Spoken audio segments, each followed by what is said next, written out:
आज के वीडियो में हम राइटिंग स्किल के बारे में बात करेंगे, जो कि हर एग्ज़ाम का हिस्सा है। फाउंडेशन से लेके पीक तक, कहीं भी आप कितना भी बड़ा छोटा कोई भी एग्ज़ामिनेशन दें, आपको राइटिंग स्किल के बारे में कोई ना कुछ पूछा जाता है। अब राइटिंग स्किल के बारे में क्वेश्चन क्या पूछ सकते हैं, उसमें आपको एसेज मिलेंगे, लेटर मिलेंगे, एप्लीकेशन मिलेगी, और उसके बाद जो क्वेश्चन पेपर आपने अटेम्प्ट किया है उसको भी बड़े ध्यान से राइटिंग स्किल के कारण ध्यान से पढ़ा जाता है। और राइटिंग स्किल में क्या चीज़ आती है? सबसे पहले आता है, क्या आता है आपको बताइए? ग्रामर। ग्रामर आती है। उसके बाद ग्रामर में जो कुछ है सब देखा जाता है। Formation of sentence, use of verb, agreement of verb, tenses, future, past tense, present tense, ठीक है। उसके बाद कंटिन्यूस सेंटेंस जो होते हैं, उसके बाद परफेक्ट सेंटेंस, परफेक्ट टेंस, ये सब देखा जाता है।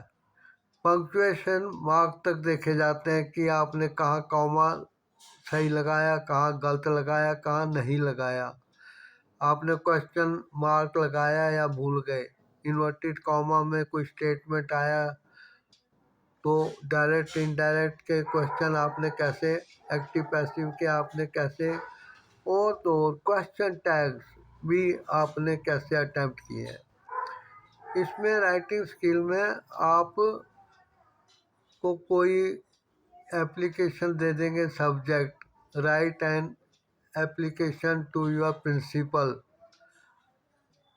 that due to fever, illness, marriage of sister, brother, or going out of station, you want some days leave, तो आप इसको कैसे अटेम्प्ट करेंगे? अब कई लोग कहते हैं कि जी हमें इतना पता है कि उसमें हमने अपना नाम, रोल नंबर और अपने बारे में कुछ भी नहीं लिखना होता। हम XYZ लिख देंगे, क्लास का नाम चेंज कर देंगे, कुछ करेंगे। जी नहीं, ये तो एक क्राइटेरिया आपका क्वेश्चन पेपर में आप क्या क्या डिटेल लेंगे। असली चीज़ आपकी इंग्लिश ग्रामर वाला और इंग्लिश की नॉलेज, वैक्यूबलरी, आपने एक ही बात को अलग अलग सेंटेंस में कैसे लिखा है, आपने नाउन प्रोनाउन का ठीक यूज़ किया नहीं किया, सिंगुलर प्लूरल का ध्यान रखा है कि नहीं, आपके विचार कैसे एक्सप्रेस हुए, इनको पूछा जाएगा।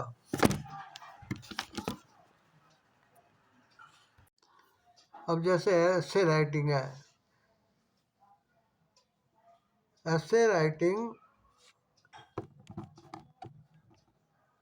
जो ये ऐसे राइटिंग होती है, इसमें आपको पोस्टमैन पे, गार्डनिंग पे, गार्डनर पे, टैक्सी, किसी भी चीज़ पे एक सब्जेक्ट में सारे स्टूडेंट्स को एक ही क्वेश्चन करना पड़ता है। अब उसमें आपने अपने कैसे विचार प्रकट किए हैं, उन विचारों को प्रकट करने के लिए आपको कितनी भाषा का ज्ञान है, वैक्यूबलरी आपकी कितनी है, ये सब देखा जाता है। चाहे बैंकिंग का पेपर हो, SSC, UPSC का हो, इंटरमीडिएट का हो, मैट्रिक का हो, या BA MA में अगर आपने इंग्लिश सब्जेक्ट लिया हुआ है, ऑप्शनल वाला ही चाहे हो, तो आपको ये क्वेश्चन ऐसे के रूप में दिया जाएगा। उसके बाद आप अपनी बात को कैसे अगले को पोलाइटली बता के उससे फेवर ले सकते हैं, इसके लिए आपको एप्लीकेशन और लेटर वगैरह आपको लिखने होते हैं। अभी लेटर और एप्लीकेशन, अब लेटर दो किस्म के होते हैं, फॉर्मल इनफॉर्मल। अभी आपने अपने पापा को फॉर्मल लेटर नहीं लिखना, उनको इनफॉर्मल लिखना है। लेकिन आप लेटर लिखेंगे किसी मंत्री को, विधायक को, सांसद को, प्रिंसिपल को, या किसी अन्य व्यक्ति को जिससे आपका कोई जान पहचान का संबंध या नहीं है, तो आप उसको फॉर्मल लेटर लिखेंगे जिसमें बड़ी इज्जत से बात की जाएगी। उसके बीवी बच्चों के बारे में नहीं पूछा जाएगा, उसकी तबीयत नहीं पूछी जाएगी। लेकिन आप अपने फादर को चिट्ठी लिखेंगे तो आप उनको एप्लीकेशन नहीं लिखेंगे, आप उनको लेटर लिखेंगे। एक बार मैंने, एक लड़का था जयपाल, उससे पूछा कि तुम अपने पापा को एप्लीकेशन लिखो। कहता है किस चीज़ पे सर? मगर तुम किसी चीज़ पे लिख के दिखा दो। तो उसने एप्लीकेशन लिख दी। तो मैंने कहा ये एप्लीकेशन आवेदन पत्र है, क्या तुम अपने पापा से घर में भी ऐसी बात करते हो? तो ऐसी गलतियां बड़ी अजीब अजीब सी कुछ स्टूडेंट्स कर देते हैं। 100% ना करें, अगर 2% भी करते हैं तो ये ज्ञान की कमी है और इससे सबको बचना चाहिए। अब मैं अपने बारे में बताऊं, मैं कॉन्वेंट स्कूल का पढ़ा हुआ था। 6th क्लास तक ऐसी इंग्लिश आ गई थी विदाउट ग्रामर पढ़े कि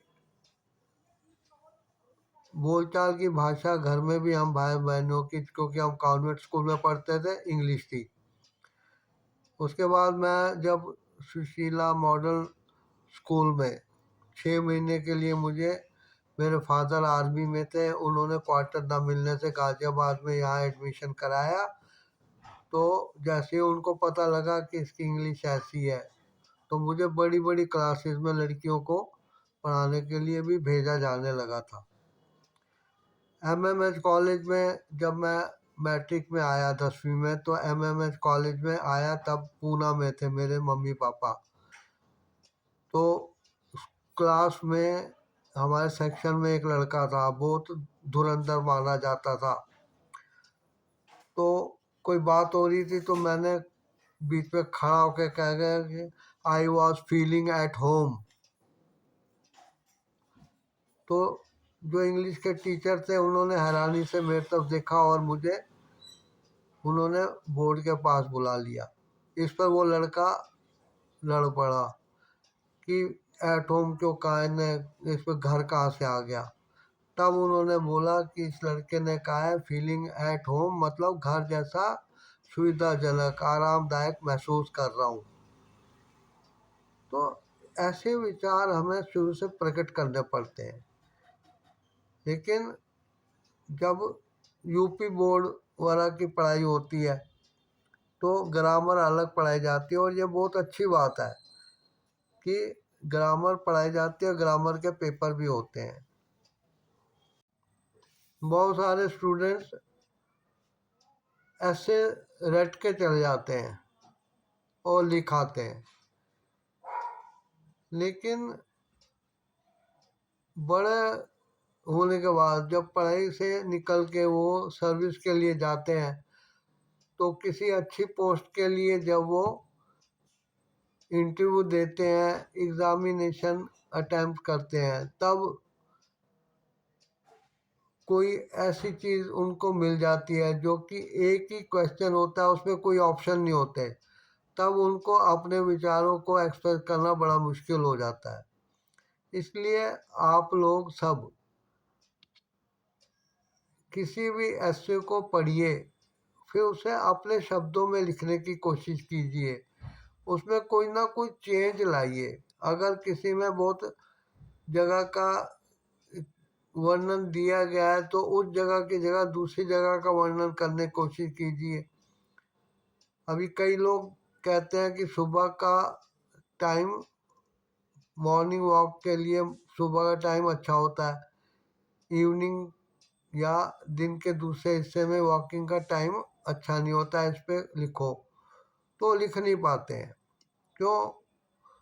उनको पोल्यूशन के बारे में, उसके बारे में ज़्यादा अपने विचार प्रकट करने का कोई ज्ञान नहीं होता है।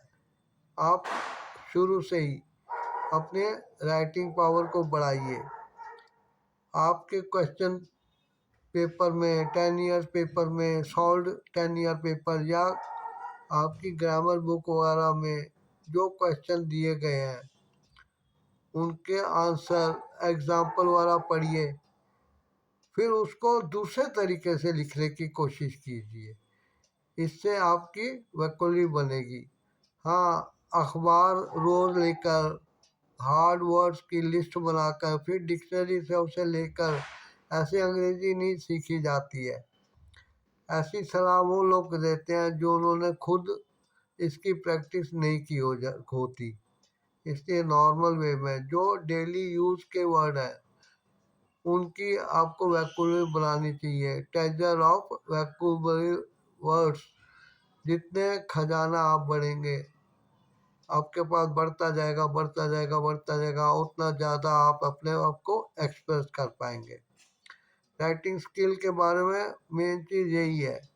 अब आपको हाथ पकड़ के किसी चीज़ को इस बारे में सिखाया नहीं जा सकता। यदि कोई कहे तो समझिए कि वो आपको किसी जाल में फंसा रहा है। और एक बात और है कि कोई भी एप्लीकेशन, लेटर या ऐसे कहाँ से स्टार्ट किया जाए, इसका बहुत महत्व है। ऐसे को आप एंड से भी स्टार्ट कर सकते हैं, लेकिन आपको पता होना चाहिए कि जब आप पहला सेंटेंस या पहला पैराग्राफ लिखते हैं तो वो जो आपको चीज़ को, मटेरियल को पढ़ रहा है, उसमें एक उत्सुकता जगाता है कि इसने ऐसा लिखा है तो आगे जाके क्या होगा। ठीक है, कई लोग फ्लैशबैक पहले दिखा देते हैं कि भैया बाद में जो हुआ बताऊंगा, पहले ये जान लो। Okay, thanks. आशा करता हूँ मेरी ये बात आपको समझ आई होगी और आप अपने राइटिंग स्किल को बढ़ाने की कोशिश करेंगे। Thanks for watching. आप इस चैनल को सब्सक्राइब करके सपोर्ट कीजिएगा। थैंक्स।